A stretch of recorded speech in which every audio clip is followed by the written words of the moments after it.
Tahdzibul akhlak, masih penyakit hati nomor 9 ya, tentang riya, dan masih tentang cara setan menghalangi dan membohongi, menipu, ya, memperdaya manusia. Nah, dalam hal ini setan itu bernahi ma'ruf gitu ya judulnya. Setan itu bernahi ma'ruf. Setan itu menghalangi manusia dari beramal soleh, yang ternyata ada 7 langkah setan, yang kemarin sampai kepada langkah keempat.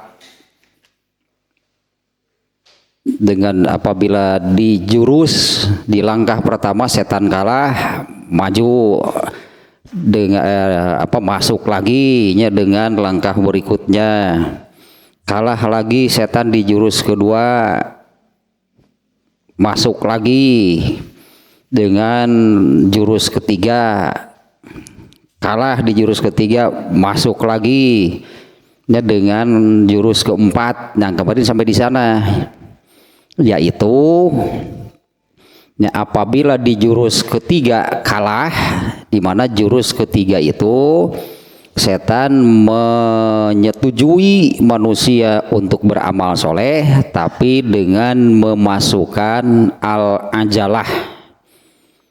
Ya, setan memasukkan al-ajalah, setan membisikkan agar terburu-buru dilakukan, segera diselesaikan. Jadi terburu-buru gitu ya dilakukannya, secara tergesa-gesa, terburu-buru, dengan membisikkan, karena kan setelah ini mau melakukan ini, melakukan itu, ya muncullah pikiran demikian itu dari setan. Maka harus dilawan gitu, dengan mengatakan kepada diri sendiri bahwa amal ini harus sempurna. Itu bahkan ya, amal itu harus sempurna, harus bagus itunya. Beramal itu harus beramal dengan baik, harus bagus amalnya. Nah, di mana kan hal tersebut, amal yang baik, amal yang bagus, amal yang sempurna itu mustahil kalau dikerjakan dengan tergesa-gesa, ya terburu-buru. Nah, setan kalah, masuk lagi yang kemarinnya dengan jurus keempat, yaitu ya bolehlah kalau seperti itu, kerjakan dengan sebaik-baiknya, tapi nanti saja kalau ada orang. Itu kan jurus keempat, riya, berarti setan yang memerintahkan untuk riya. Nah, itunya jurus yang keempat. Yang kemarin jurus keempat tersebut, jurus penangkalnya, ya cara jurus langkah itu untuk menangkal dan mengalahkannya adalah dengan mengatakan kepada diri sendiri bahwa karena riya nih yang keempat ini, ya kerjakanlah dengan sebaik-baiknya, menyerah di jurus ketiga, tapi masuk jurus keempat, nanti saja kalau ada orang, nanti saja kalau terlihat atau dilihat orang. Nah, makanya untuk menangkalnya adalah dengan mengatakan manusia manapun itulah tidak ada yang bisa memberi manfaat dan memadorotkan. Dan ini bertentangan dengan ihsan gitu kan, bertentangan dengan ihsan. Kalau ihsan itu kan anta budallaha. Ini kan Islam itu ada ihsan gitu ya. Kalau kemarin kan ya di dalam bab muraqabah kan, pertanyaan dari malaikat Jibril itu kan, apa itu Islam, apa itu iman, apa itu ihsan. Nah, ternyata ihsan itu ini adalah untuk melengkapi, menyempurnakan keislaman dan keimanan seseorang. Ihsan itu pengikatnya. Di mana di dalam ihsan itu kan unsur terbesar dari yang namanya ihsan itu adalah kemarin yang perlu digaris bawah itu ya, yakinlah bahwa Allah melihat kamu. Kan ihsan itu demikian, muraqabahnya ya, muraqabah tuhnya ya di dalam ihsan itu unsur terbesarnya itu adalah muraqabah. Kamu beribadah kepada Allah seolah-olah kamu melihat Allah. Kalaupun kamu tidak melihatnya, yakinlah gitu ya bahwa Allah melihat. Dan ibadah itu kan kemarinnya juga sudah sampaikan kan, ibadah itu yang namanya ibadah beramal soleh, melaksanakan perintah Allah. Ketika melakukan suatu ibadah atau suatu amal soleh, apa yang dilakukan itu kan diperintahkan untuk yang memerintah, jangan kepada yang lain. Ya pernah juga kemarin kan contohkan seperti tukang bakso gitu kan, ada yang membeli. Lalu dibuatlah misalnya satu porsi bakso, dia membuat semangkok bakso itu untuk siapa? Kan dipersembahkan untuk yang memerintah. Nah, kenapa juga dipersembahkan kepada yang lain? Nah ini ya yang jurus yang keempat kemarinnya. Setan masuk lagi dengan jurus keempat. Setelah di jurus ketiga kalah, kalau tidak bisa diburu-buru kerjakan, jangan mau ini mau itu, akan harus ibadah harus benar gitu kan, seolah-olahnya melawannya. Maka masuk lagi dengan jurus keempat, yaitu boleh kerjakan dengan baik, bahkan kerjakan dengan sebaik-baiknya, tapi nanti kalau ada orang nanti kalau dilihat orang, ini ria berarti. Nah setan memasukkan ria. Nah penangkalnya adalah itu sebetulnya penangkal paling ampuh ihsan, di mana ihsan itu kan tidak ada di dalam agama lain. Kalau di dalam agama lain pasti ada patungnya, di mana ketika umatnya itu menjalankan ibadah itu di hadapan patungnya, sehingga mereka merasa ibadahnya itu diperhatikan. Jadi beribadahnya di depan patung gitu ya, karena mereka merasa diperhatikan oleh patung tersebut. Nah kalau di dalam Islam itu kan ya di dalam Islam lah gitunya ada ihsan. Nah ihsan ini kan menafikan tadi, di dalam Islam kalau menjalankan ibadah perlu patung nggak?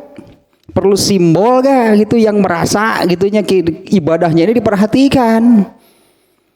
Termasuk apa perlu itu diperhatikan? Artinya kita ketika menjalankan ibadah itu, apa kita ini perlu perhatian orang? Apa perlu gitunya kita ini merasa ibadah kita itu dilihat oleh sesama manusia? Nah maka penangkalnya yang kemarin adalah, apa kaitannya ibadah saya dengan manusia? Itu hanya apa kaitannya ibadah saya dengan sesama manusia, karena mereka itu sesama manusia itu layak diruna ala naf'in wa dhororin, tidak bisa memberi manfaat, tidak bisa juga memadorotkan. Afala yakfina ru'yatullahi, cukuplah bagi kami yaitu ihsan. Ketika saya beribadah itu, bagi saya cukup Allah yang memperhatikan. Artinya manusia mau melihat, mau memperhatikan, mau acuh, ya terserah. Ya karena yang tadinya yang namanya ibadah atau ketika beramal soleh itu adalah, ya itulah ihsan di dalam Islam. Yakin bahwa itu diperhatikan oleh Allah, dan memang gitu kan yang tadinya yang namanya ibadah yang beramal soleh itu kan melaksanakan perintah Allah. Ketika melaksanakannya itu berarti dipersembahkan untuk yang memerintah. Ya tidak perlu, itulah hanya anggaplah tidak perlu, tidak ada kaitan dengan sesama manusia. Cukup bagi saya itu Allah yang memperhatikan. Nah sampai di sana kemarin ya jurus keempat yang dimasukkan oleh setan adalah ria. Setelah kalah di jurus ketiga, setan menyetujui, akhirnya ya menyerah berarti setan. Kalau tidak bisa dikerjakan dengan tergesa-gesa, maka ya kerjakanlah dengan sebaik-baiknya. Bahkan kerjakan dengan amalan terbaik. Tapi, nah ini setan masuk jurus keempat. Nanti kalau dilihat orang. Artinya memasukkan ria. Nah itu penanggalnya adalah ihsan berarti. Cukuplah Allah yang melihat, memperhatikan. Karena saya beribadah itu melaksanakan perintah Allah. Apa yang saya lakukan ini saya persembahkan kepada Allah, bukan kepada sesama manusia. Nah kalah lagi, anggaplah setan itu memasukkan ria juga tidak mempan. Bukan artinya kalau beramal ya, bukan artinya kalau beramal tidak boleh, bukan artinya tidak mau beramal kalau ada orang, bukan. Ya bukan dengan arti demikian ya, karena kan di bab yang sebelumnya adalah kesalahan apabila tidak jadi beramal karena takut ria, itu kesalahan. Ya adalah kesalahannya apabila tidak mau beramal karena takut ria. Nantilah kalau sudah tidak ada orang. Bukan harus demikian. Yang harus dikalahkan itu adalah perasaan ria yang dimunculkan oleh setan. Karena ada keuntungannya kalau beramal dilihat oleh orang lain, ada keuntungannya. Kalau benar bisa terbebas dari ria ketika dikerjakan di depan orang, dilihat orang lah gitunya. Kemudian ada yang mengikuti, ada yang terinspirasi, kan dapat pahala tambahan, sebetulnya ada keuntungannya. Nah, itu yang kesalahan tadinya adalah kesalahan gitu. Kalau tidak mau beramal, siun ria, nantilah kalau sudah tidak ada orang, salah itu teh. Harusnya amalnya jadi riaknya dihilangkan, riaknya dilawan, dihilangkan, amalnya jadi dilakukan. Tekuat hanya tungtung nama, nantilah kalau sudah tidak ada orang, tekuat eta kitu sok riak wae, lemah berarti. Tapi ada salah kalau tidak jadi beramal karena takut ria. Harusnya dilawan gitu, riaknya dihilangkan, amalnya jadi dilakukan. Nah ini ya kebetulannya ada kaitannya jurus untuk melawan ria. Ria itu dimunculkan oleh setan. Jurus untuk melawannya adalah ihsan. Kembalikan lagi gitu kan, di dalam Islam ini ada ihsan. Beribadah kepada Allah seolah-olah kita melihat Allah. Dan kalau kita tidak melihat Allah, ya yakinlah bahwa Allah melihat. Adapun kalau dalam tanda kutip ria, benar ria sihnya, kata dalam bahasanya ria itu artinya kan malah sengaja diperlihatkan kepada orang.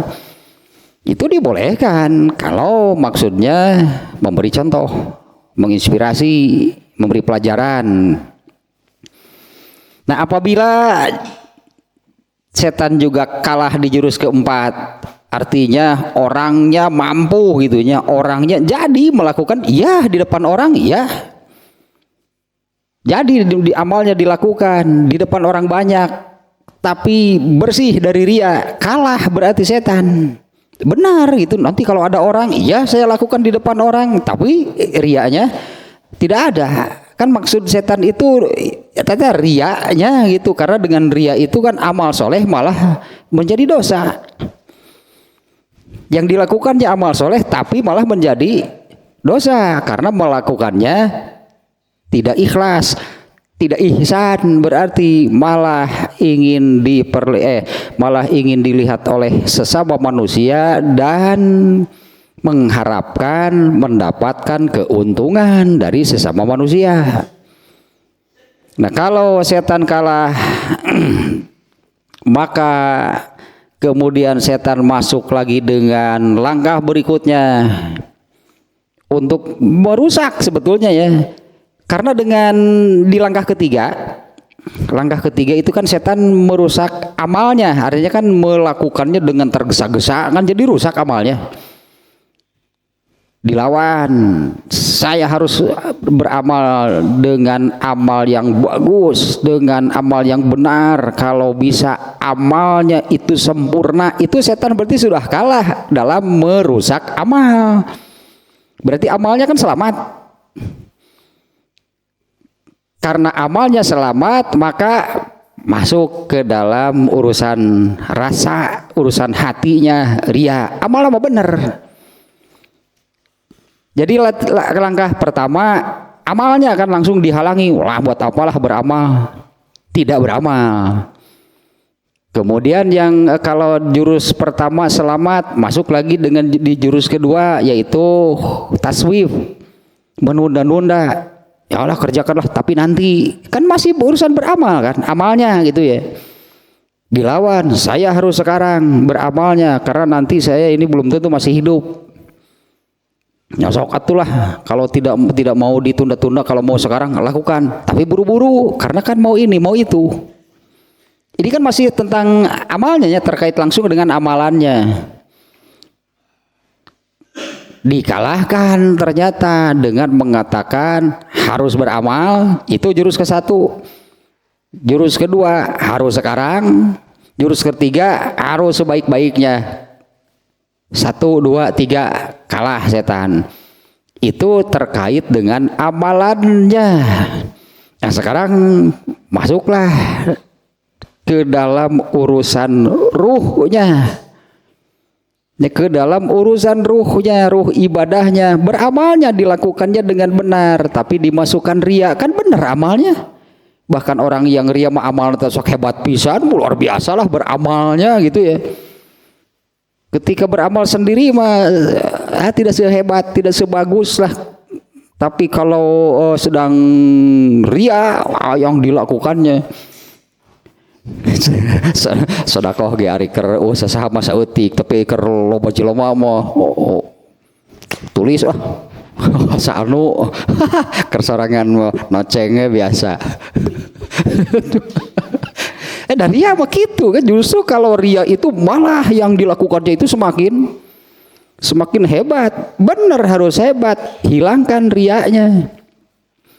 Nah berarti dimulai dari langkah keempat gitunya, karena sampai langkah ketiga amalnya itu 1 gitu. Sekali lagi nya 1, buat apa beramal? Saya harus beramal. Ya bolehlah beramal, tapi nanti harus sekarang. Berarti kan sudah 2 kalah. Kemudian ya kalau tidak mau ditunda-tunda lakukan, tapi buru-buru, harus sebaik-baiknya. 3 berarti tak kalah.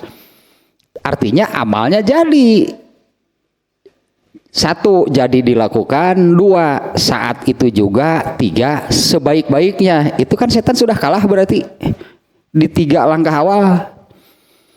Masuk langkah keempat, urusan ruhnya, urusan hatinya, bukan di amalannya yang dirusak. Bukan pada amalannya yang dirusak, tapi memasukkan ria. Amalnya benar, amalnya bagus, tapi rusak, bahkan jadi dosa karena ria. Ini bisa dikalahkan. Jadi sudah bisa dikalahkan, berartinya dengan mengatakan ihsanlah tadi, muraqabah. Kalau sudah ada muraqabahnya di dalam diri, muraqabah itu kan diawasi, pengintaian. Judulnya pengintaian. Muraqabah itu artinya kan merasa yakin diawasi, diperhatikan oleh Allah. Maka lepaslah dari ria, nggak ada urusan dengan manusia, urusan saya dengan Allah, karena ini urusan ibadah. Nah kalau sudah selamat sampai jurus yang keempat, nah apabila setan kalah, ya juga tidak berhasil mencelakakan manusia sampai langkah yang keempat, maka setan masuk lagi. Ini setan nih di jurus yang kelima sekarang, yaitu setan memasukkan ujub. Lemas setan bener ya, waswisu fi sudurinas te al waswasil khannas. Setan memasukkan ujub, di dalam diri tayanya ujubnya itu di dalam diri manusianya akan muncul bahwa saya ini hebat, saya bisa melakukan apa yang tidak orang lain lakukan. Dan lepas artinya ya, lepas dari kesadaran, lepas dari kesadaran bahwa bisa demikian itu karena anugerah dari Allah. Nah itu aja tidak ada. Jadi merasa dirinya hebat, bisa beramal yang tidak bisa dilakukan, yang tidak dilakukan oleh orang lain. Nah ini jurus yang kelima dari setan. Lepaslah dari orang lainnya, dari riya berarti kan, lepaslah dari orang, muncullah di dalam dirinya, saya ini hebat karena saya bisa beramal yang tidak bisa, yang orang lain tidak melakukannya. Tanpa disadari, tanpa disertai lahnya, tanpa disertai dengan kesadaran, pengakuan itulah bahwa bisa demikian itu karena itu anugerah, dibantu sebetulnya ya, karena itu dibantu oleh Allah. Nah ujub itu dalam urusan apapun demikian ya, mana ujubnya nanti juga ada penyakit hati berikutnya ujub. Ujub itu bangga terhadap dirinya, urusan apapun. Urusan kekayaan kah, urusan fisik kah gitu, urusan ilmu kah, urusan amal kah, ujub itunya bangga gitu terhadap dirinya karena pada dirinya itu ada sesuatu yang tidak dimiliki orang. Kalau sampai di sana sebetulnya itu manusiawinya, semua manusia itu demikian, sama lah semua manusianya akan merasa bangga terhadap dirinya ketika dirinya itu memiliki sesuatu yang tidak dimiliki orang lain. Sampai di situ belum tidak berdosa. Tak berdosa nama kalau merasa bangga terhadap diri sendirinya itu dia lupa, dia tidak sadar bahwa itu adalah anugerah dari Allah. Kalau disertai dengan kesadaran bahwa itu anugerah dari Allah, pasti bersyukur. Ya pasti bersyukur, alhamdulillah gitu bisa mengamalkan suatu amal yang orang lain tidak melakukannya, dia akan bersyukur kepada Allah. Nah ini yang kelimanya, iza ayisa min iqoi kholalin fi ta'atina yukiuna fil ujub. Ya apabila setan itu kalah sampai pada langkah yang keempat, maka setan itu akan memasukkan setan akan memasukkan celahnya supaya tercela artinya kan jadi buruk. Setan memasukkan apalah bahasa yang lainnya, memasukkan celah, memasukkan noda itulahnya kepada ketaatan. Kepada ketaatan yang kita lakukan itu, nah setan memasukkan noda sehingga ya ternoda, kan disebutnya ya ternoda lah ketaatan kita itu. Nah celah noda yang dimasukkan setan itu adalah ujub nih yang kelima. Nah di mana ujub itu meskipun bukan hanya ujub, bukan hanya urusan ibadah, urusan harta, urusan ilmu, urusan fisik juga, pokoknya bangga terhadap diri sendirilah ujub. Kalau urusan ilmu ya seseorang ya banggalah bahwa dirinya memiliki ilmu yang banyak. Kalau urusan fisik misalnya seperti kaum Ad, mereka itu ujub yang mencelakakan mereka karena mereka itu memiliki fisik yang tinggi besar, yang kemudian karena ujubnya itu mereka ini kemudian menjajah ke sana kemari dan memang tidak ada yang mengalahkan. Ada yang karena hartanya, ada yang karena fisiknya, ada yang amal juga bisa diujub dengan amal. Merasa bangga bahwa dirinya bisa beramal solehnya, bisa beramal soleh yang orang lain tidak melakukannya. Aing teh eta ujub berarti saya ini hebat, saya bisa beramal yang orang lain tidak mengamalkannya. Tanpa disadari, disertai kesadaran, bukan tanpa disadarinya, lepas gitu, atau tanpa disertai dengan kesadaran bahwa yang demikian itu anugerah dari Allah.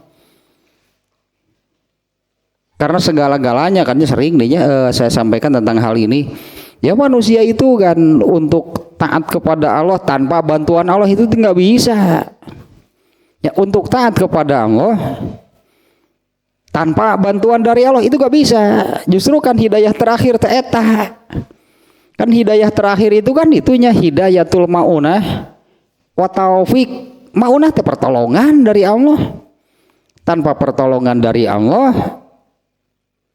ya kemarin dia hari Sabtu nih, tanpa pertolongan dari Allah seseorang memiliki pengetahuan sebanyak apapun belum tentu bisa mengamalkannya. Dua, makanya di situ maunah wa taufik, ini hidayah terakhir dari Allah, pertolongan dari Allah sehingga bisa taufik, sehingga bisa beramal sesuai dengan hidayah yang keempat, yaitu menurut ilmu agamanya seperti apa. Kan hidayah keempat itu hidayatul din, Allah sudah menurunkan ilmunya. Tidak mungkin orang sampai kepada hidayatut maunah wa taufik kalau ilmu agamanya tidak punya, mau selaras dengan apa nyahogen teu. Ya tahu juga enggak kan hidayah yang keempat nih ya, kan hidayatul din, ilmunya sudah Allah turunkan. Beramal, bukan hanya beramalnya, lamun kalau dibilang secara umum ari hirup teh kudu kumaha tah ilmuna cek Allah teh, Allah menurunkan ilmunya, hidup itu harus bagaimana. Karena kalau tanpa hidayatuddin turun lagi ke hidayah berikutnya paling akal kan yang diikuti oleh manusia, di bawah itu rasa, atau kok balik deui kan mimiti mah. hirup teh kitu kira teh kewe kumaha ilham. Itu kan yang paling rendah ilham. Masa mau melakukan begini begitu nunggu ilham? Lewat atuh ilham mah eta mah bagian ceuri ke jeung eta orok mah. Ceuri ke jeung nenen ari orok mah. Aku gede nepi ka kolotrek itu hirup teh. Nunggu kita kalau artinya kalau mau melangkah, mau beramal apa teh namanya nunggu anu eta mah pangheulana. Bagaimana semestinya hidup Allah menurunkan ilmunya.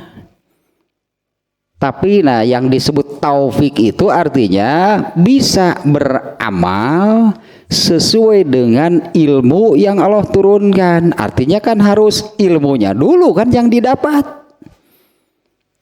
Mustahil ada taufik tanpa tahu ilmunya. Tapi orang yang sudah dapat ilmunya belum tentu taufik amalnya. Orang yang sudah dapat ilmunya belum tentu sejalan dengan ilmu yang dimilikinya. Nah itu kan bantuan eta teh dari Allah eta teh.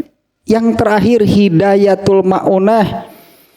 Alah surat naon tanya yang ini kemarin juga saya sampaikannya, di dalam Al-Quran itu ada 2 ayat yang menyebutkan satu Nabi yang memberi hidayah, di ayat yang lain Allah yang memberi hidayah. Ini seperti bertentangan. Jadi sebetulnya yang memberi hidayah yang mana? Ayat itu dua-duanya benar.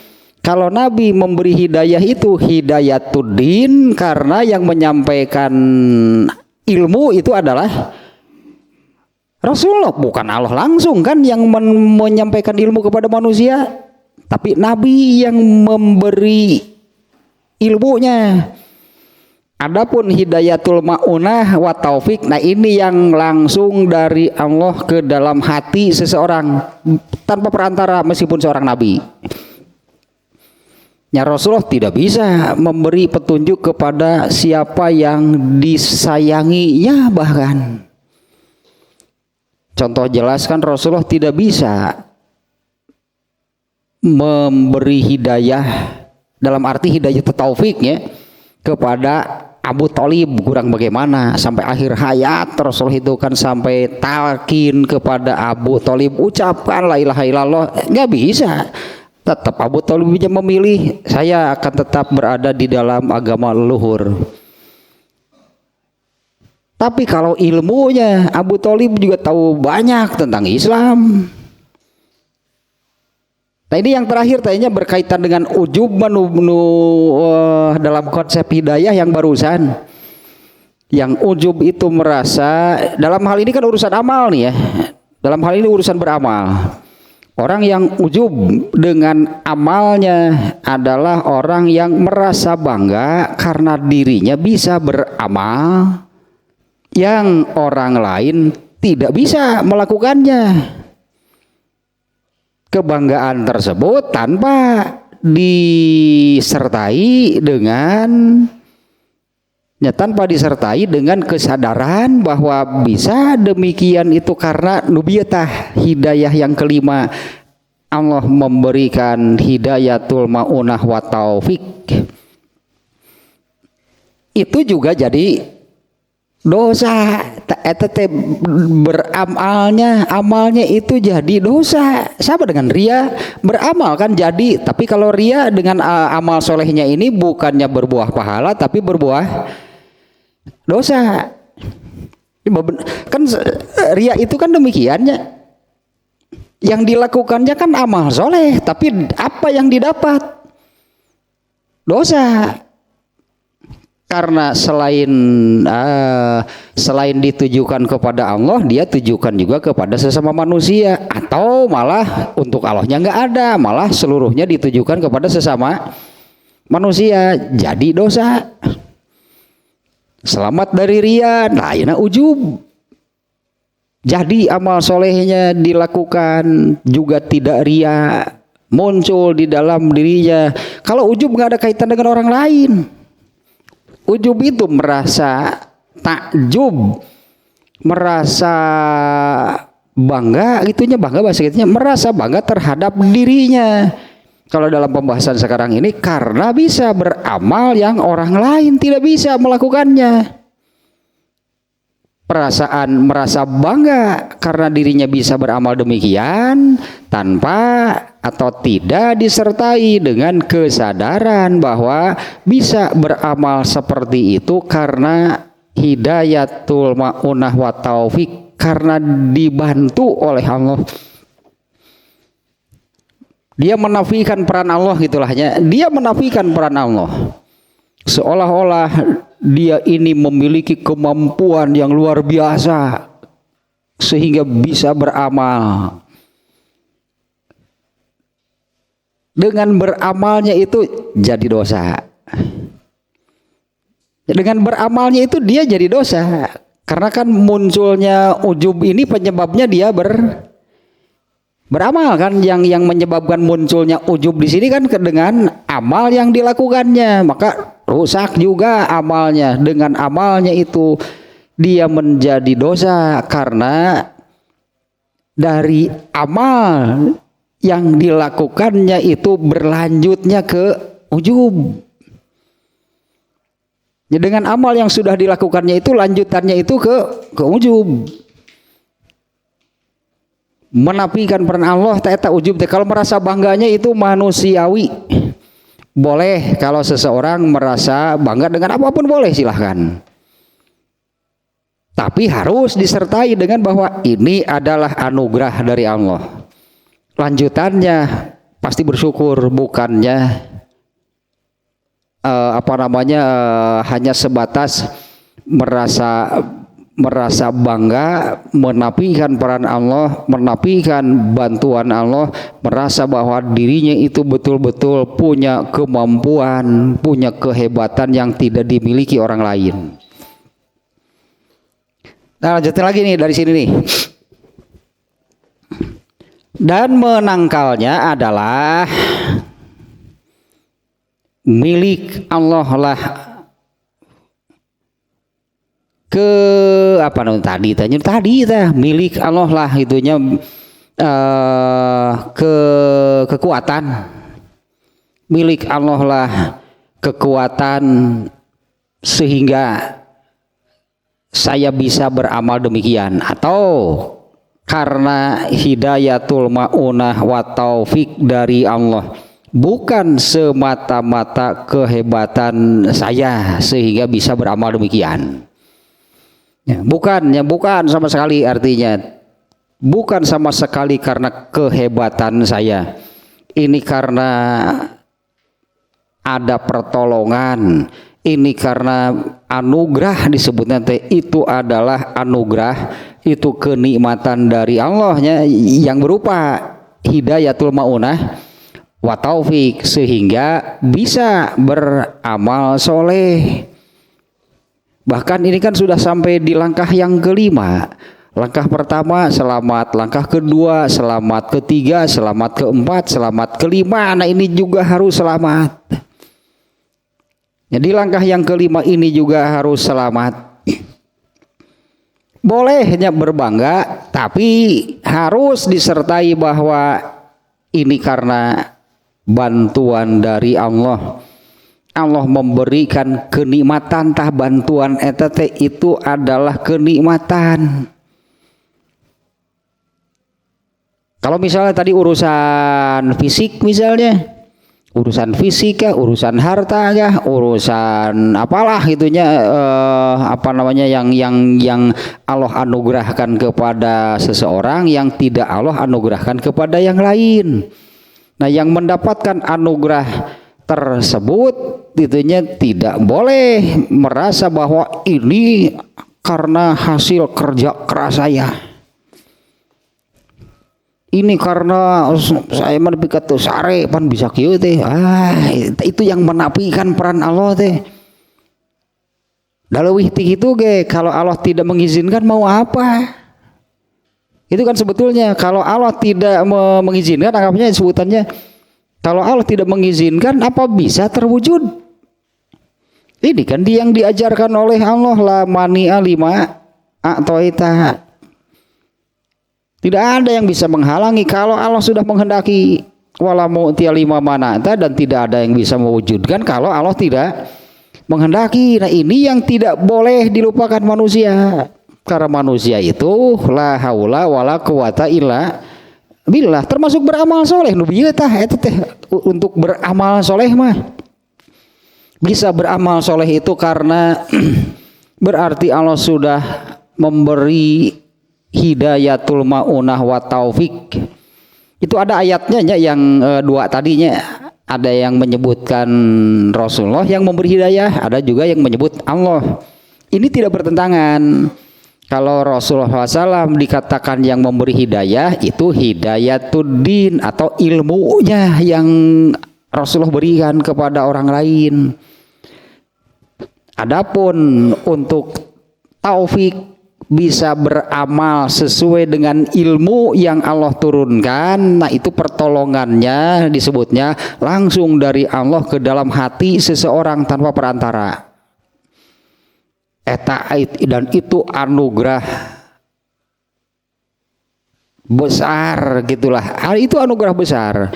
Kalau seseorang itu mendapatkan yang ini, yaitu ma'unah wa taufik, mendapat bantuan dari Allah sehingga bisa beramal sesuai dengan hidayatuddin yang sebelumnya, dengan ilmu yang Allah turunkan melalui Rasulullah SAW. Nah, ini kembali ke sini nih. Untuk menangkalnya, melawan apa yang dibisikkan atau yang dimasukkan oleh setan, yaitu ujubnya yang kelima nih ya. Setan membisikkan ujub sehingga orang yang beramal soleh itu merasa bangga karena bisa beramal dan lepas dari kesadaran bahwa bisa demikian itu karena bantuan Allah. Merasa bisa beramal itu karena benar-benar dirinya memiliki kehebatan. Nah, untuk menangkalnya adalah yang tadinya berarti harus disertai dengan kesadaran bahwa bisa demikian itu karena pertolongan Allah, karena Allah memberikan anugerah dan kenikmatan, yaitu hidayatul ma'unah wa taufik. Ini Allah khususkan bagi kami, dan Allah menjadikan waja'ala li amalina qimatan azimatan bi fadlihi. Allah juga yang menjadikan bahwa amal kita ini menjadi bernilai, gitunya. Amal kita ini menjadi bernilai.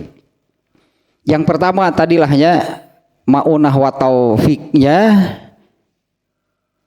Ini yang harus disadari bahwa ketika saya bisa beramal soleh itu berarti Allah memberikan ma'unah wa taufik, di mana hal ini kalau kita bandingkan dengan orang yang tidak melakukan, artinya mereka kan tidak diberi. Artinya mereka tidak diberi ma'unah wa taufik. Selain itu, Allah juga menjadikan dengan disertai apabilanya merasa ada kebanggaan tadi kan boleh. Apabila hal itu disertai dengan keyakinan bahwa ini karena bantuan dari Allah, maka Allah menjadikan ini amal kita ini jadi benar-benar bernilai. Ya, amal itu menjadi bernilai karena keutamaan, karena bantuan dari Allah. Walau la fadluhu lamakana lahu qimatun fi janbi nikmatillahi wa janbi maksiatina lahu. Berat kali namanya. Karena kalau bukan disebutnya kalau bukan karena bantuan, keutamaan, ketetapan Allah yang demikian, maka sebetulnya amal kita ini nilainya apa? Amal yang kita lakukan itu nilainya apa? Kalau kita bandingkan, kenapa mesti bangga dengan amal? Emang hebat amal? Coba bandingkan dengan seluruh kenikmatan yang sudah Allah berikan. Bila kita taat sakitu, cek Allah temani. Bandingkanlah dengan seluruhnya, bandingkan dengan seluruh kenikmatan yang sudah Allah berikan. Lalu kita mengerjakan ketaatan, meninggus asa kumahat, meninggus asa mulang tarima ke Allah, meninggus asa total sempurna. Cek Allah teh nah kakarage sakitu. Itu yang disebut bernilainya, karena biar bagaimanapun amal kita itu nilainya apa? Coba bandingkan. Ya anggaplah kalau kita taat, artinya kita taat, kita beribadah, beramal soleh, melaksanakan perintah Allah, apa itu sebanding ya sebetulnya dengan kenikmatan yang sudah Allah berikan. Artinya jangan merasa bangga karena sudah taat satu hal, gitulah, taat tentang satu hal, merasa sudah paripurna, sudah sempurna, sudah tamat gitu, berbakti kepada Allah teh. Kalau mau hitung-hitungan teh masuk bandingkan dengan kenikmatan yang sudah Allah berikan sebanyak apa. Dan bandingkan juga dengan apa tidak punya dosa. Dosa teh jalan terus, itu dosa jalan terus kan. Di mana manusia tidak punya berdosa? Di mana manusia yang tidak berdosa? Artinya bandingkanlahnya, kalau kita mau merasa ujubnya, kalau mau merasa bangga karena sudah bisa beramal soleh, lah bandingkan dengan kenikmatan yang sudah Allah berikan, sebanding nggak? Apa kita ini sudah merasa hebat gitunya bisa taat kepada Allah sedemikian rupa, padahal kenikmatan dari Allah itu tidak terhitung. tidak sebanding, tidak bernilai sebutan ketaatan apa mun kalau kakaraga sakitu itu. Kalau dibandingkan dengan seluruh kenikmatan yang Allah berikan, dan bisa taatnya pun itu kan kenikmatan dari Allah. Tidak bernilai gitu sebutannya, tidak bernilai. Kalau dibandingkan dengan semua anugerah, semua kenikmatan yang Allah berikan, kita merasa hebat karena bisa beramal soleh, bisa taat kepada Allah. Mau nggak banding, moal cik Allah timur. Dan kalau mau dibandingkan atau kalau mau disebut saya bayar kenikmatan Allah ini dengan ketaatan saya kepada Allah, kabayar moal dengan ketaatan seperti apa? Anggaplah gitunya ketaatan kita kepada Allah itu kita anggap sebagai saya bayar gitu semua kenikmatan, semua anugerah dari Allah ini dengan ketaatan kepada Allah. Mau kabayar, mau tidak akan sebanding. Dan juga ini yang tidak boleh lupa, taatna sakitu ari dosana. Banyak dosa yang tidak terasa, banyak dosa-dosa kecil yang manusia itu tidak lepas lah. Kalau dari dosa besar yang jelas-jelas berdosa, banyak yang sudah benar-benar lah menghindari, menjauhi.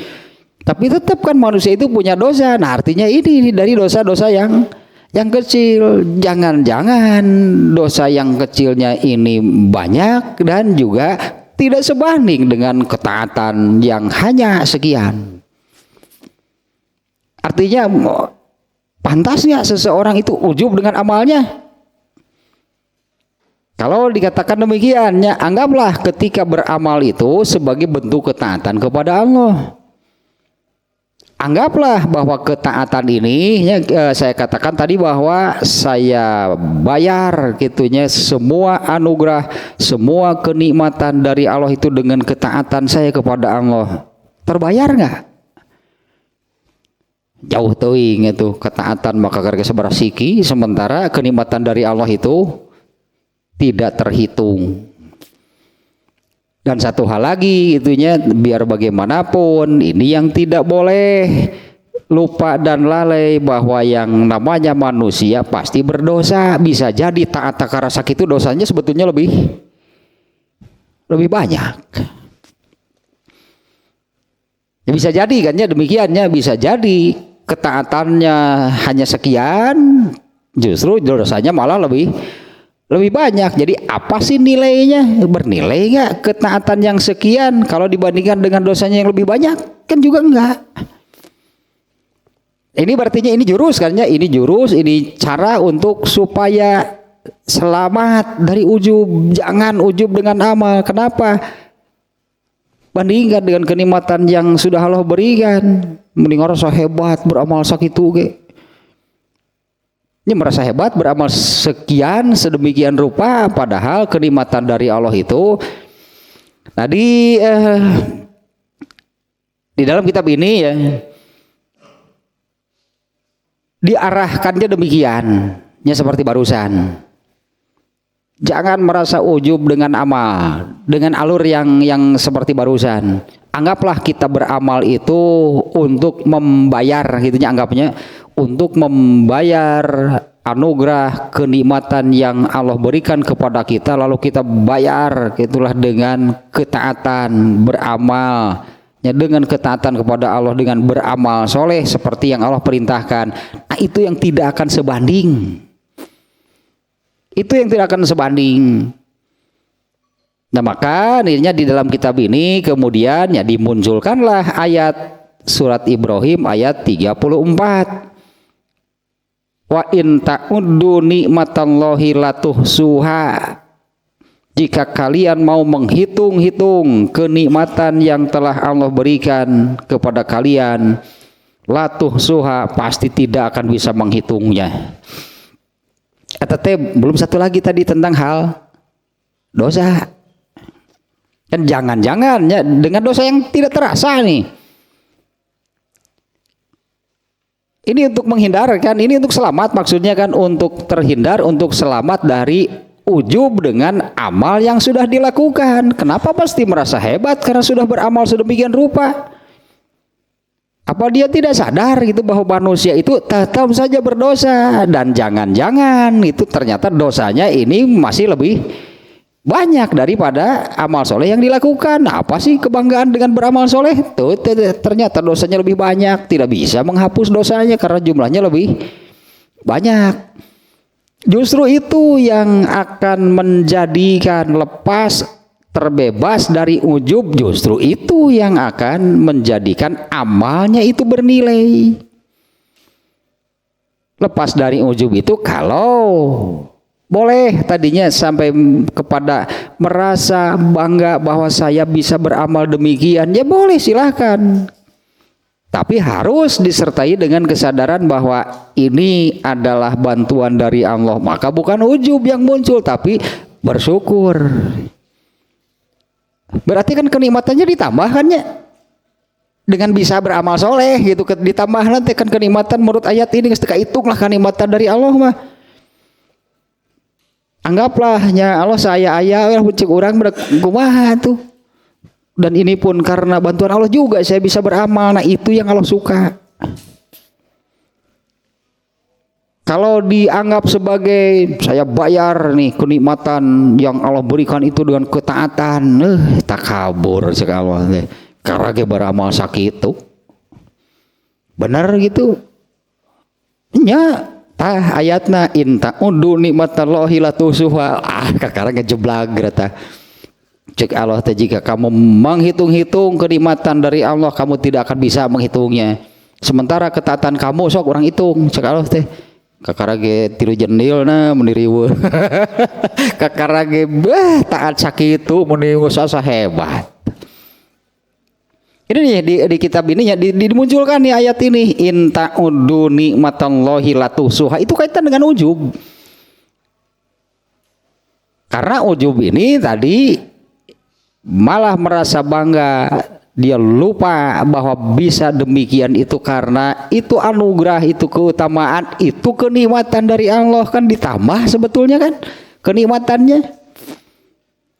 Dan juga yang tadinya lupa bahwa bisa jadi dosanya lebih banyak, sehingga ketaatan yang dia merasa bangga gitunya dengan bisa taat, bisa beramal soleh itu kan bisa jadi dosanya itu sebetulnya masih lebih banyak. Jadi ini nilainya apa? Kan gak bernilai sebetulnya. Untuk menghapus dosanya saja gak bisa, untuk menghapus dosanya saja gak cukup karena jumlah dosanya lebih banyak. Nah sampai di sana dulunya, nah lepaslah dari ujub, selamat berarti tah. Disertai dengan tadi tanya keyakinan, disertai dengan keyakinan bahwa saya bisa beramal ini karena bantuan dari Allah. Saya diberi nikmat juga gitu, artinya saya diberi nikmat juga oleh Allah berupa hal seperti ini, yaitu bisa beramal soleh dengan benar, bisa menjalankan ketaatan kepada Allah. Berarti akan lepas nih ya, berarti selamat dari ujub. Karena kalau ujub berarti akan berbenturan biar bagaimanapun. Artinya kalau muncul ujub maka Allah akan membandingkannya dengan ayat ini. Ngaplahnya? Kalau di dalam diri manusianya muncul ujub maka akan Allah benturkan dengan ayat ini. Nih kenikmatan dari saya sok itu. Meninggus asa hebat taat sakitu ge. Nah seolah-olah gitulahnya in ta'udu nikmati la tuhsuha. Justru kalau kita menggolongkan, memasukkan bahwa bisa beramal soleh, bisa taat juga, ini adalah kenikmatan dari Allah. Nah itu yang benar, berarti lepaslah, selamatlah dari ujub. Nah kemudian ayat yang kedua, surat Al-Hujurat ayat 17. Yamunnuna alaika an aslamu Qul la tamunnu alayya islamakum balillahu yamunnu alaikum an hadakum lil imani in kuntum shodiqin. Nah, iya, ini ayat tidak boleh ujub. Al-Hujurat nih ada kita lihat juga rangkaiannya nih ya. Al-Hujurat ayat 17-nya Al-Hujurat surat ke-49. Ini ada di zaman Rasulullah SAW itu yang menunjukkan kepada Rasulullah SAW itu bahwa bahwa kami ini kan sudah beriman, kami ini sudah masuk Islam. Seolah-olah ingin menunjukkan tak ujub ya, bahwa ini nih sekarang ini kami ini hebat, kami ini sudah bisa beragama Islam, sudah beriman. Nah, turun itulah teguran dari Allah nih ya. Kita lihat nih ayatnya nih.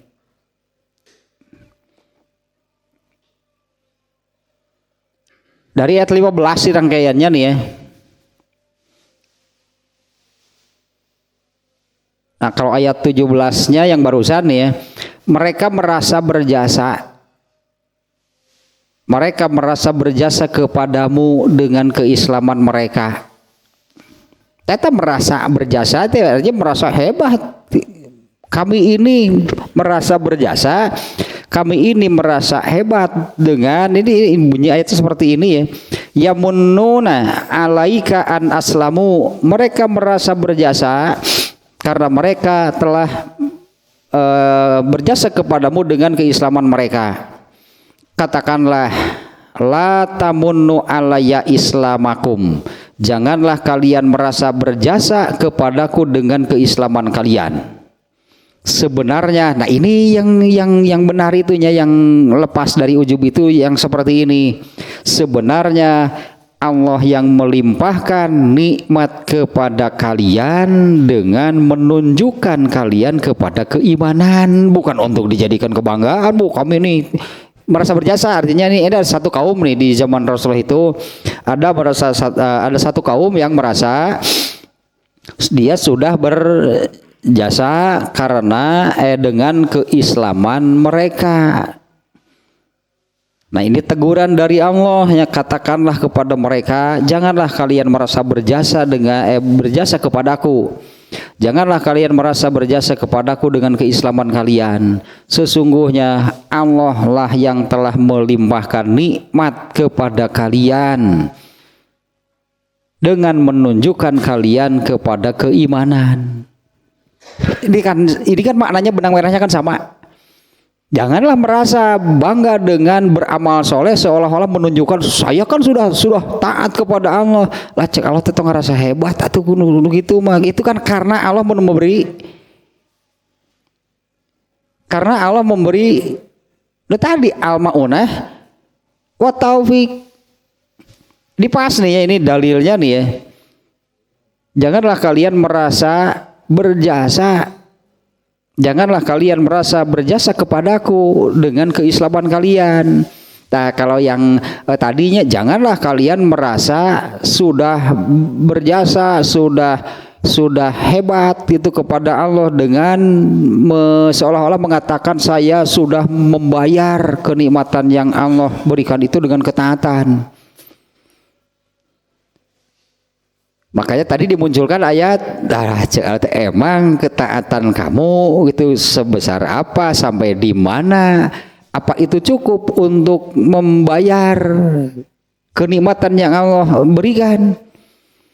In ta'uddu nikmatallahi la tuhsuha. Nah, hal ini pernah terjadi ini ya di surat Al-Hujurat itu ada satu kaum yang demikian. Mereka itu merasa itu berjasa karena telah beragama Islam. Mereka telah berjasa itu karena mereka beriman kepada Rasulullah. Nah, turunnya kemudian ayat Qul, katakan Muhammad kepada mereka, janganlah kalian merasa berjasa. Bisa demikian itu karena Allah melimpahkan nikmat kepadamu dengan menunjukkan kalian kepada keimanan. Ya, makanya tanpa Allah manusia kan nggak bisa apa-apa. Dan yang benar itu adalah bersyukurlah gitu bisa beramal soleh. Bersyukurlah bisa beramal soleh yang orang lain tidak bisa melakukannya. Bersyukurlah kepada Allah karena ini anugerah besar dari Allah, yaitu hidayatul ma'unah wa taufik. Bisa demikian itu anugerah besar dari Allah. Artinya anugerah kenikmatan yang tidak Allah berikan kepada orang lain. Dan jangan sekali-kali lahnya ujub itu seolah-olah yang tadi. Mana ujub teh? Saya sudah taat kepada Allah, seolah-olah saya bayar semua kenikmatan dari Allah itu dengan ketaatan. Nah itu yang tidak pantas, itulahnya ditujukan kepada Allah. Ujub itu seolah-olah gitulahnya, ujub itu maknanya demikian. Merasa bahwa saya bayar kenikmatan Allah itu dengan ketaatan. Padahal kan ketaatan sehebat apapun lah gitunya, ketaatan sehebat apapun ini tidak akan sebanding dengan kenikmatan yang sudah Allah berikan. Makanya ayatnya mualka hitung gitu kan. Kenikmatan dari Allah itu tidak akan terhitung. Nah apalagi dengan hadis yang ini ya, meskipun ini maknanya luar biasa ini bahasa kenabian. Ini hadis yang ini nih yang la yudkhilul abda al jannata amaluhu. Nah, apalagi dengan hadis ini nih. Bukanlah yang memasukkan seseorang ke dalam surga itu amalnya. Amal itu kan bentuk ketaatan. Jadi bukanlah amal gitulahnya, bukanlah amal seseorang yang memasukkannya ke dalam surga. Nah, mendengar Rasulullah bersabda demikian, ya para sahabat bertanya, apa engkau juga sama? Artinya padahal Rasulullah kan sudah dipastikan masuk surga. Jangankan Rasulullah, kan sahabat saja ada yang dipastikan masuk surga bahkan tanpa hisab. Ini Rasulullah pisan itunya, malah ini Rasulullahnya. Ketika Rasulullah bersabda demikian, bukanlah amal seseorang yang memasukkannya ke dalam surga. Apakah engkau juga demikian? Sama. Yang memasukkan aku ke dalam surga juga artinya bukan amalnya, bukan semata-mata, bukan amalku. Akan tetapi karena Allah meliputiku, melingkupiku dengan rahmat-Nya. Nah itu menunjukkan bahwa amal Nabi pun kalau mau dianalogikan seperti tadi, amal Rasulullah SAW pun kalau mau dijadikan apa namanya ya, untuk membayar katakanlahnya, amal seorang Rasulullah SAW pun kalau dijadikan untuk membayar kenikmatan yang sudah Allah berikan nggak akan cukup tetap.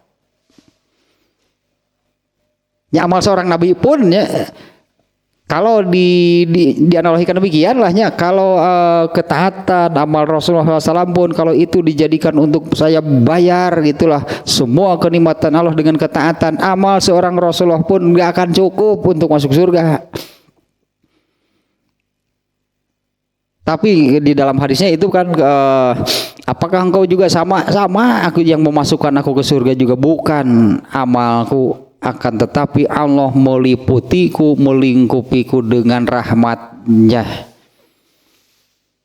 Artinya ketaatannya gitunya jadi bernilai. Yang tadi tanya Allah lah yang telah menolong, Allah yang telah memberi pertolongan sehingga bisa beramal soleh sesuai dengan ilmu yang Allah turunkan. Dan dengan demikian maka amal kita ini jadi bernilai. Kalau ujub seolah-olah kita mengatakan saya bayar, saya bayar kenikmatan yang sudah Allah berikan itu dengan ketaatan. Nah, itu yang tidak akan sebanding. Hilangkan yang demikian. Ya hilangkan gitunya ujubnya, berartinya justru yang ada adalah bersyukurlah karena bisa beramal sedemikian rupa itu karena Allah memberi kenikmatan lagi berupa hidayatul ma'unah wa taufik. Yakinlah gitu, karena kalau Allah menuntut seperti ini, benar kamu begitu, coba hitung kenikmatan dariku, pasti nyerah, kita nggak akan bisa. Ya pasti cerahnya dengan ayat ini, in ta'udu nikmatallahi la tuhsuha. Beberanianan cek kalau teh petantang petenteng merasa saya sudah taat hebat kan. Mana cek ketaatan kamu sampai di mana? Bahkan ketaatan atau amal Rasulullah SAW pun tidak akan bisa membanding kenikmatan yang sudah Allah berikan. Dan juga tadinya di ayat yang terakhir, jangan merasa sudah berjasa. Katakanlah kalian bisa demikian itu karena anugerah, karena kenikmatan tadi disebutnya di sini ya. Karena Allah telah melimpahkan nikmat kepada kalian, yaitu dengan menunjukkan kamu kepada keimanan. Dan di sini benang merahnya kan ya sama, makanya ayat ini dijadikan dalil. Ya bersyukurlah karena Allah telah melimpahkan kenikmatan kepada kita sehingga kita bisa beramal. Ya, karena untuk taat itu kan tanpa bantuan Allah tidak akan bisa. Eta hidayah terakhir, termahal mah. Hidayatul maunah wa taufik, karena dibantu oleh Allah sehingga bisa beramal sedemikian rupa. Ini berat nih jurus ke berapa nih? Jurus kelima nih dari setan. Selamat dari ya, masuk lagi. Ya, tentu jurusnya juga lebih tinggi, jurusnya juga lebih berbobot ya. Ya kan pasti kan semakin naiknya. Asal nama bari ngaliwat beramal segala lah jangan naon. Tapi kan kalau dianggap sepele mah benar kan gak jadi kan. Ya biasa ada jurus pembuka mah tuh kudu berat lah jurus pembuka mah gitu biasa. Lah beramal lah jangan naon. Buat apa beramal? Nyanya asa mending ulin. Ulin itu ku jurus kahiji geus eleh. Ringan, artinya ringan gitu. Setan itu jurus ringan dengan mengatakan Allah usah beramal lah buat apa. Ada ternyata yang kalah kan, banyak kan yang kalah daripada beramal malah melakukan yang lain yang bukan amal soleh. Jurus ke-1 sudah kalah. Ternyata kan jurusnya tuh saya harus beramal, serius kan? Jadi jurusnya tuh untuk melawan setan tuh saya harus beramal karena saya perlu bekal untuk hidup setelah mati. Itu luar biasa jurus teh. Saya harus punya amal untuk hidup setelah mati. Teu kitu mah eleh tagera sok ku jurus kahiji ge. Oleh jurus pertama dari setan saja sudah kalah kalau tidak dilawan dengan jurus ini yang mengalahkannya. Saya harus beramal karena saya butuh amal untuk bekal hidup setelah mati. Lain nu eta mah eleh ku setan teh grasok. Tah kaalaman ku sararea ge eleh deui ku jurus kahiji teh. Sok gitu. Apa jurus ka-7 teh? Hiji waktu mah salamat tapi ke jurus ke-7 ge jadi beramal dengan benar. Terlewatilah jurus-jurus dari setan ini hingga jurus yang terakhir sehingga selamatlah manusianya itu beramal dengan benar dan dapat pahala kan gitu. Jadi nanti setan kalah berarti. Tapi pada kesempatan lain tinol deui we setan langsung jurus ke-7. Jurus kahiji deui. Allah beramal segala lah jangan naonnya. Nya oge kemarin pada menang nepi ka 7 ge. Nya oge dalam situasi tertentu mah ti nol deui we setan betul moal eleh ieu gitu setan mah alah sebut nanti sabar dalam bahasa urang gitu nya. Kayang bahasa Sundana mah setan ngagoda jelema kayang moal eleh moal setan mah. Ayeuna eleh bae isuk mah tinol deui we harewas deui we beramal sagala gitu setan mah terus bertahap lagi eleh deui bae ayeuna masuk lagi dan setiap saat lah ini kan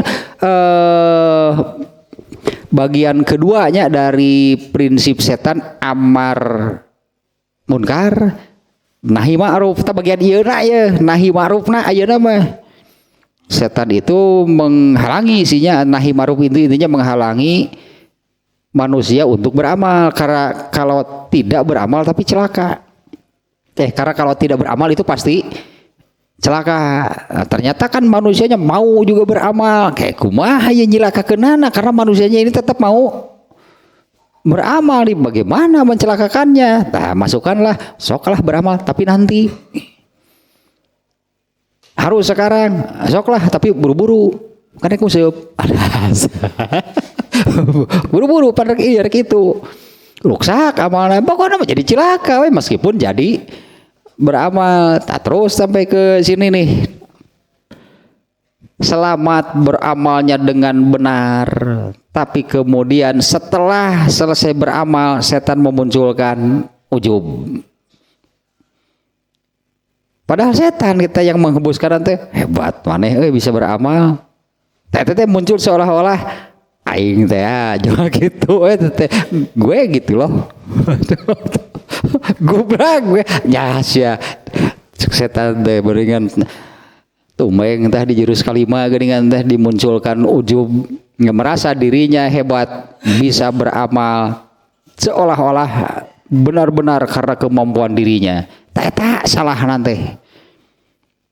Karena manusia itu tidak bisa apapun. Tadi teh dua tanya tuh, oleh itu obat luar biasa. Satu lamania 5 antoeta. Kalau lamania 5 antoeta itu tidak ada yang bisa menghalangi jika Allah menghendaki. Nah, artinya Allah menghendaki kita jadi beramal. Makanya karena Allah menghendaki. Wala mu'ti alima manata, dan tidak ada yang bisa mewujudkan apa yang tidak Allah kehendaki. Satu berarti penangkal nanti gitu itu. Kemudian yang kedua kan yaitu yang la haula wala quwata illa billah, termasuk urusan seperti ini. Termasuk urusan untuk bisa taat, bisa beramal soleh juga, tetap di situ ada unsur la haula wala quwata illa billah, tidak ada daya dan upaya, tidak punya kekuatan apapun kecuali karena Allah. Karena buktinya banyak orang yang ingin taat tapi tidak bisa, tapi tidak terlaksana. Berarti banyak orang yang ingin taat itu hayang lah loba gitu tuh sok. Banyaknya orang yang ingin taat. Sakapung masuk adalah orangnya melihat itu, misalnya melihat seseorang yang beramal soleh, ya gitu kabita ada hayang, tapi dilaksanakan enggak, belum tentu bisa. Banyaknya yang demikian lah, tertarik lah gitunya ketika ada orang yang beramal soleh tapi dirinya bisa nggak melakukan ketaatan yang sama gitunya, amal soleh yang sama dengan yang dia lihat, belum tentu. Kita karena la haula wala quwata illa billah. Teruslah nomor 5 itunya, semestinya apabila bisa beramal bersyukurlah gitulahnya, karena bisa demikian itu karena bantuan dari Allah. Karena berarti Allah menambah lagi kenikmatan disebutnya. Sementara kan kenikmatan yang anggaplah yang sebelumnya kan sudah tidak terhitung kan menurut ayat tadi. Allah memberi lagi kenikmatan, yaitu berupa ini kenikmatan di sini, bisa beramal soleh dengan benar. Karena kan rintangannya sampai 4 sebelumnya kan itu bisa rusak kan amal. Bisa beramal soleh dengan benar, itu anugerah, itu kenikmatan dari Allah. Pertama baru si amal solehnya itu jadi bernilai. Jadi tidak seperti dianalogikan yang tadi, seperti petantang-petenteng kepada Allah. Sudah saya bayar anugerah kenikmatan dari Allah itu dengan ini ketaatan yang saya lakukan. Ternyata kan amal Nabi pun tidak cukup. Tafsirlah itu jam 21 Yang kelima tanya ujub. Nah, nanti selamat dari sini.